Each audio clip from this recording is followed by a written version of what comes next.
Corona virus के दौर में स्कूल खुलने चाहिए या नहीं खुलने चाहिए, परीक्षाएं होनी चाहिए या नहीं होनी चाहिए, इस पर हमारे देश में भी बहस चल रही है और पूरी दुनिया में भी बहस चल रही है। और यही जानने और समझने के लिए संयुक्त राष्ट्र की संस्था यूनिसेफ और विश्व स्वास्थ्य संगठन ने एक स्टडी की, जिसकी रिपोर्ट में परेशान कर देने वाला सच सामने आया है। रिपोर्ट में कहा गया है कि दुनिया के करीब 43% स्कूलों में बच्चों के लिए साबुन से हाथ धोने की सुविधा नहीं है। दुनिया के करीब 24% स्कूलों में हाथ धोने के लिए ना तो पानी उपलब्ध है और ना ही साबुन है, जबकि 19% स्कूलों में पानी तो उपलब्ध है लेकिन साबुन नहीं है। यानी दुनिया के हर 5 में से 2 स्कूलों में साबुन से हाथ धोने की सुविधा बच्चों के पास नहीं है, जो कोरोना से बचने के लिए बेहद जरूरी है। इस रिपोर्ट में यह भी लिखा है कि दुनिया के 42% सेकेंडरी स्कूल्स और 56% प्राइमरी स्कूल्स में हाथ धोने की उचित सुविधा नहीं है। ग्रामीण इलाकों में हालत और भी ज्यादा खराब है, जहां 3 में से 2 स्कूलों में साबुन से हाथ धोने की व्यवस्था नहीं है।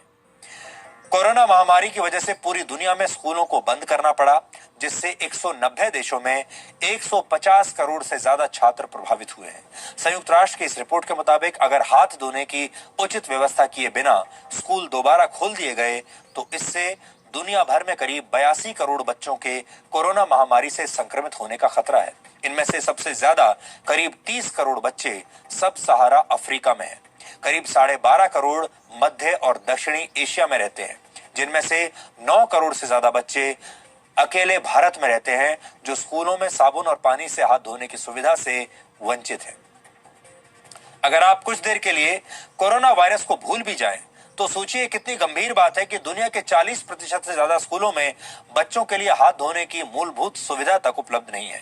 अब जब भी सरकार स्कूल खोलने का फैसला लेगी तो हर स्कूल को यह सुनिश्चित करना पड़ेगा कि बच्चों को साबुन से हाथ धोने की व्यवस्था हो, ताकि वो बहुत जल्दी समय समय पर अपने हाथ साफ करते रहें। लेकिन सवाल यह है कि स्कूलों में ऐसी मूलभूत सुविधा उपलब्ध करवाने के लिए भी क्या हम कोरोना वायरस जैसी महामारी का इंतजार कर रहे थे, और अगर ऐसा है तो क्यों कर रहे थे? यूनिसेफ की यह रिपोर्ट ऐसे वक्त में आई है जब भारत समेत दुनिया के कई देशों में यह विचार चल रहा है कि स्कूलों को कब से और कैसे खोला जा सकता है, क्योंकि जरा सी भी लापरवाही बहुत बड़ी परेशानी खड़ी कर सकती है।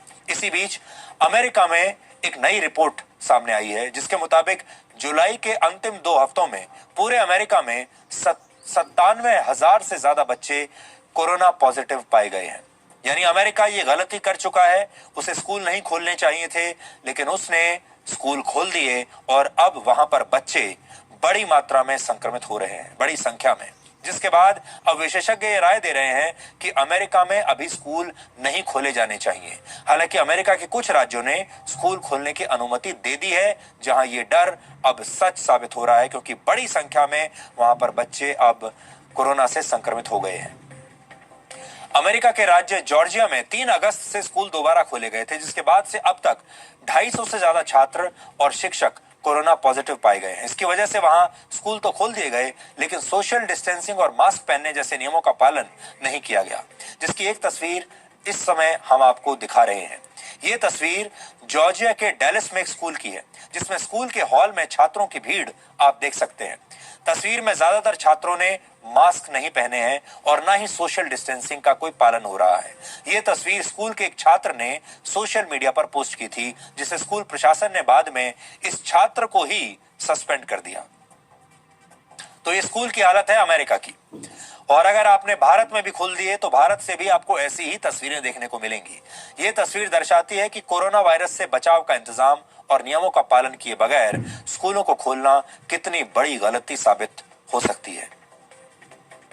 हमारे देश में भी कोरोना वायरस की वजह से स्कूल बंद हैं, कॉलेज बंद हैं, लेकिन साथ ही कई परीक्षाएं रद्द की जा चुकी हैं या स्थगित की जा चुकी हैं। ऐसे में जेईई और नीट की परीक्षा देने वाले छात्र भी परीक्षा स्थगित करने की लगातार मांग कर रहे हैं। सुप्रीम कोर्ट में दोनों प्रवेश परीक्षाओं को स्थगित करने के लिए याचिकाएं भी दायर की गई थी। छात्रों का यह कहना है कि स्थितियां सामान्य होने के बाद ही परीक्षा कराई जाए। जेईई मेन की जो परीक्षा है इस बार 2020 की, वो 1 से 6 सितंबर तक होगी, जिसके लिए इस बार 11 लाख छात्रों ने रजिस्ट्रेशन करवाया है, जबकि नीट की परीक्षा 13 सितंबर को होनी है, जिसके लिए 16 लाख छात्रों ने आवेदन दिया है। अब जरा सोचिए कि 13 लाख छात्र जब परीक्षा देने के लिए आएंगे, या दूसरी जो नीट की परीक्षा है 16 लाख छात्र जब परीक्षा देने के लिए आएंगे, तो इस बात की क्या गारंटी है कि वहां पर सोशल डिस्टेंसिंग का पालन किया जाएगा, सब लोग मास्क लगाकर ही आएंगे, और ये सारे लोग जो परीक्षा के लिए बैठेंगे, इस बात की क्या गारंटी है कि संक्रमित नहीं होंगे। अगर लाखों की संख्या में जब ये बच्चे, ये छात्र परीक्षा देने के लिए आएंगे, और अगर इनमें से कुछ लोग भी संक्रमित हो गए, तो ये महामारी भारत के युवाओं में फैल जाएगी, छात्रों में फैल जाएगी, और उसके बाद एक नई चुनौती देश को झेलनी पड़ेगी। इसलिए आज हमारा सरकार से कहना है कि बहुत सोच समझ कर ये फैसला लें।